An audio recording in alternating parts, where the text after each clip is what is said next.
The story opens on a bright, sunny day with a large school building standing prominently in the background. From the side came a faint scraping sound that drew wary glances from passing students. Amid their suspicions stood Taku, his face etched with a troubled expression that made him look every bit the shady figure, yet he was doing nothing wrong. As a dedicated clean freak, he was meticulously scraping old, chewed gum from the sidewalk. An elderly man approached and greeted him warmly. Taku returned the greeting, and the old man asked if there was any particular reason he took on such chores around the school. Taku toyed idly with a piece of gum, flashing a wide, genuine smile as he assured the man there was no hidden motive. He simply found satisfaction in keeping things clean. The old man nodded and walked away, leaving Taku to resume his task. With renewed focus, he prepared to employ a precise, almost shadow-like technique to remove the stubborn gum perfectly. Lost in concentration, Taku never saw the kick coming. A sharp blow sent him spinning sideways until he crashed into a flower pot, spilling soil across the ground. He let out a pained cry, but the attacker immediately apologized. There stood Mika, the school's beloved idol and Taku's childhood friend, wearing a mischievous smile. Taku confronted her about the sudden assault, but Mika ignored his complaints entirely. Instead, she launched into an excited recount of how she had sneaked away from her usual practice session. Tired of his nagging, she knelt to fix the spilled pot herself. Taku, however, grumbled that the arrangement was still imperfect. As he explained how much he enjoyed helping others and keeping things orderly, Mika teased that if he kept serving everyone so eagerly, he would end up as their personal maid. Their banter carried the easy comfort of long familiarity. Taku leaned closer, his voice gaining confidence as he told her he had something very important to say. Mika's expression briefly went blank, then cooled. In a flat tone, she asked what topic he wanted to discuss. Stammering slightly, Taku promised he would tell her everything tomorrow and gave her the location. Mika seemed to guess his intent. She warned that he would likely make an excuse and not show up. Calling him a coward, she turned to leave, adding that she would soon meet someone better than him. As she walked away, a voice called out to her. Taku recognized it immediately. Someone was meeting her right then. He hurried after her and hid to watch. A tall, charming boy, the captain of the school's football team, adored by many girls, stood waiting. He invited Mika to something special. A faint blush colored her cheeks, but in the next moment she rejected him outright, leaving him stunned and heartbroken. Taku felt a rush of relief seeing his crush turn down another suitor, yet fear gnawed at him. If he confessed, he too might face rejection. Doubt consumed him, but he knew he could not wait any longer. Someone else might claim her first. That night, strange events unfolded. Taku obsessively cleaned a slightly dirty vase, then watched a romantic movie where a couple neared a kiss. Inspired, he began scripting his confession for the next day. While cleaning a window, he spotted a man aggressively grabbing a woman's wrist outside. Their loud argument sounded like a lover's quarrel, so Taku initially ignored it and headed downstairs. He wanted no part in others' drama. Yet words from the television, a character describing her ideal man, echoed in his mind and sparked a sudden resolve. Against his better judgment, Taku stepped outside. The man was clearly threatening the woman. From behind, Taku spoke in a weak voice, suggesting the man calm down and release her. He raised his hands placatingly and approached slowly. The man sweated profusely and muttered warnings for Taku to stay back. Misunderstanding, Taku continued forward. The man shouted desperately for Taku to mind his own business and leave, warning that if Taku came closer, he would become infected by the virus. Realizing the danger, Taku stepped back, but the man suddenly lunged, crying that he had no control over himself and begging Taku to run. Bleeding from his eyes, the man wailed that Taku would now be infected by his overflowing emotions. That horrific sight was the last thing Taku remembered. The next morning, Taku awoke in his bed with a pounding headache and no recollection of how he had gotten home. Heading to school, a neighbor asked about his well-being, mentioning a commotion the previous night that had involved police. Confused, Taku continued on, unable to recall large portions of the evening. Suddenly, Mika startled him from behind, playfully pushing him. Taku jolted but quickly confirmed to himself that everything seemed normal. Mika greeted him with a hopeful smile and began her usual teasing. Relieved, Taku felt grateful nothing had changed, until a vivid, horrifying image flashed in his mind, his umbrella stabbing through Mika's throat, leaving a gaping hole. His hands unconsciously mimicked the stabbing motion. When Mika noticed, she thought he was about to fix her hair. Taku asked if she felt anything strange on her neck. She said no, unaware of the sinister thoughts brewing within him. In class, the football captain sulked visibly over his rejection, worrying classmates. As Taku passed nearby, the captain grabbed his collar, slammed him against the wall, and warned him to stay in his limits since he was close to Mika. Releasing him roughly, the captain stormed off. Taku trembled uncontrollably while others reassured him that the captain was merely in a bad mood. Throughout lessons, Taku struggled. His heart raced audibly, and he repeatedly scratched words into his desk. When the teacher finally called on him, Taku apologized distractedly. Concerned classmates wondered if the class clean freak was ill. Taku insisted he was fine and only wanted to clean something. The class erupted in laughter, and the teacher permitted him to leave. In his secret hideout, Taku scraped furiously, barely clinging to sanity. Overwhelming urges to brutally murder Mika consumed him, urges stronger than hunger, sleep, or any natural need. Hours earlier, he had nearly acted on them. Though tempted to postpone his confession again, he resolved that today would be the day he confessed his feelings.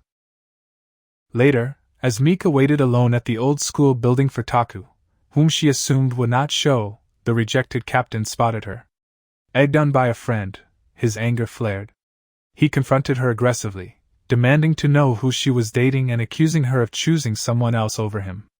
Grabbing her collar, he slammed her against the fence and shouted inches from her face. Taku arrived with unsteady steps and announced he had something to tell his childhood friend. One look at his face revealed something deeply wrong. Placing a shaking hand on Mika's shoulder, he reminded himself this was the day he would finally confess and prevent anyone from stealing her. As Mika waited expectantly, Taku's voice turned cold and dead. He declared he wanted to murder and butcher her. Stunned, Mika processed the words while Taku immediately stuttered that he had meant something else. The captain interrupted, grabbing Taku's shoulder. In response, Taku seized the captain's wrist and flipped him with tremendous force, sending him airborne briefly before slamming him into the metal fence, which caved inward. With hateful eyes, Taku ordered him to shut up. Turning back, Taku grabbed Mika by the throat, forced her down, and squeezed. Tears streamed down her face as she gasped apologies and begged for air. Taku felt utterly detached from his own actions, horrified by visions of torturing her with painful instruments until her body lay bloodied and ruined on the roof. Screaming internally to stop the images, he barely registered Mika's pleas or the captain's groans of pain. The captain, seizing an iron bar, charged to strike Taku's head, calling him a low-life janitor. Taku rushed to meet him, fists clenched. Mika desperately intervened, pushing Taku's arm downward. His punch struck the roof instead, shattering it into massive concrete blocks with earth-shaking force. The deafening collapse echoed across the school, drawing panicked students who found the old building in ruins. Amid the dust, Taku crawled toward Mika, crying that he had something important to tell her before he died. He collapsed unconscious as tragedy unfolded, an event that would reshape their world. Both Taku and Mika should have perished that day. 3 days later, news of the collapse dominated conversations. Taku returned to school, his eyes lifeless and hollow. The damaged building was demolished for safety. He resumed cleaning mechanically, ignoring greetings from students. Miraculously, there were no fatalities, though consequences lingered. The football captain, now brain-damaged and regressed to an infantile state with severe memory loss, played with toys. Classmates reflected that he should have rested longer. Meanwhile, boys swarmed Mika under pretense of concern. Taku, spying her from behind, made a troubled expression and walked past without a word, leaving her stunned. Guilt consumed him. He had avoided contact since the incident. A teacher named Koki praised Taku's diligence, noting how small habits reveal character. Taku gave a depressing reply. Koki ruffled his hair encouragingly, advising him to face problems directly and share burdens. As the popular teacher moved on, he later met a man who requested his time. Classroom gossip swirled with theories about the collapse, noting only Taku, Mika, and the captain had been present. Some observed boys using the incident to approach Mika, joking that someone might snatch her away, while pointing at Taku, nicknamed the class janitor. When a cocky classmate playfully confronted the distracted Taku, something sinister awakened. Taku blocked the boy's hand. His glare drained the life from the classmate, who saw nightmarish visions of brutal death. Screaming and vomiting from terror, the boy later described a gaping stomach wound under intense stress. In the nurse's office, the regressed captain tearfully insisted Taku had caused it with a murderous glare. Upon Taku's return, classmates sensed an evil aura and distanced themselves fearfully. He silently thanked them, believing isolation protected them. Days passed. Taku stopped attending school. Rumors spread, warning Mika about his changed behavior. An elderly janitor asked Mika if she had seen the cleaning boy. She claimed Taku had a cold. The old man revealed a bug that had once terrified young Taku, a prank Mika had pulled. Laughing guiltily, they chatted. The old man observed they got along well. Mika admitted things had changed. Walls now stood between them. Offering wisdom, the elder said Taku was likely troubled deeply and cared immensely for her, always smiling when speaking of Mika. Her perspective shifted. She realized Taku needed her. At home, Taku, gaunt and hopeless, kept a diary. Entries detailed skipping school to understand his sickness. The next day he wrote that it was raining, and he also discovered an anomaly. His strength was way beyond human, and he could easily crush everything with just one squeeze of his palms. He has no control over anything that he touched, and this strength was also the main factor which brought down the entire building. He had already ascended the human capability threshold. Although anyone would go straight into testing their new power, the next day, Taku did that and tested that he could break, tear, and crush any material as long as he gets a good grip on it. Even metal knives and tools were no problem for him and his strength. As he glances at a cat, his thirst for blood was so much that he was at his limit. That day, he knew that his bloodlust would just grow stronger and stronger. And one day he would lash out and murder hundreds if not thousands of people. So he decided to stop everything.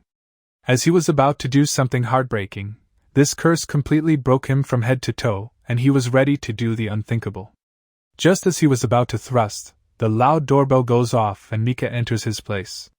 He immediately rushes to check, and she was standing right next to him, and his bloodlust began to appear.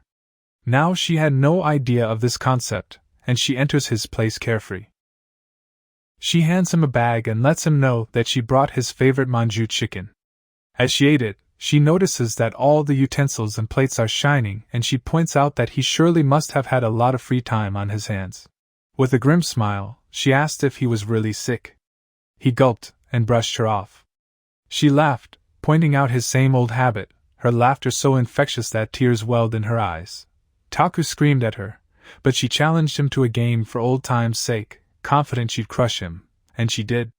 Taku lost repeatedly, sparking her laughter again. Deep down, he wondered why she'd come all this way. She insisted it was still the same, even after 10 years, his habits hadn't changed. He remained a clean freak with weird eating quirks and an abnormal way of lying. Stretching, she added that even if he couldn't be honest with others, those who truly cared noticed his actions. To her, he hadn't changed a bit. Stunned, Taku asked if she'd come because of what happened on the school roof. She crossed her fingers and urged them both to move on from old talks and that accident.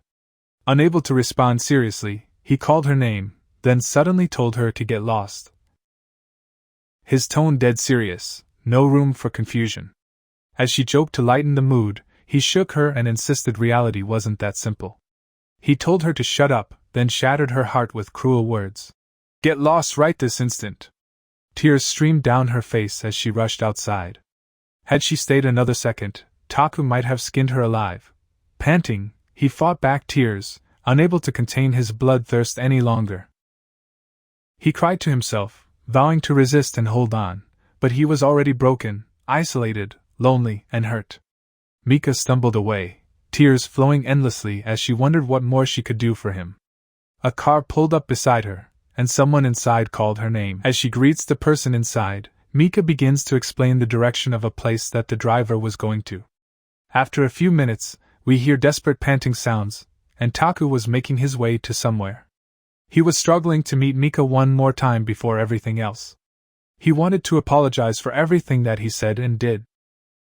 And as he began to mutter, "Sorry," over and over from the side, the same car which asked for directions passed by. He notices something, and in the back seat, Mika was kidnapped by that mysterious man. As he sees this, he was sure that it was his childhood friend. And he began to take pictures of the car. But in the next second, a loud heart thump pumps blood to his entire body and fills him with so much adrenaline that he began to run towards that car with everything that he had. He notices that he had no control over his body. He gasped and ran with all his might. And the sole reason for his adrenaline rush was because he imagined a brutal way to satisfy his bloodlust. And this gave him strength. He imagined that he would drag her body while she would bleed, and he would drag her through the streets. As this absolutely gruesome scene was visible to us, as he finally gave into his bloodlust, he dashed. And in the very next second, Taku ends up getting hit by a car. And the accident ends up breaking everything in him. As the guys from the inside notice this, they reflect on how someone was chasing them but just got crushed. As we see the face of the person who kidnapped Mika, the high school teacher from earlier smirks while driving away with Mika. As the guy in the back complains how they tried doing the trick in the movie to kidnap a person but failed, the high school teacher lets him know that kidnapping in movies is much easier than real life. He instructs that man to inject more sedative chemical into her so she wouldn't wake up for a couple of hours. As he does it, he lightly mutters that the aftermath of Mika would be too bloody to even be seen. On the other hand, Taku was completely knocked out from the blow. But after a few minutes, something strange happened to him. As police question about the car crash, the driver lets the officer know that the guy who got hit got up completely fine and ran off. He explains everything, and after the crash, Taku just gets back up without any injuries, and he himself couldn't believe that he was completely alright. As they question this as well, we get a proper look at the other trash who kidnapped Mika. He began to complain about the teacher's style of killing people, and he began to tell him the proper brutal and sick way he deals with bodies. They both want to do terrible things to her before making her beg for mercy. As we see poor Mika all trapped, they both were arguing to kill her in their own way.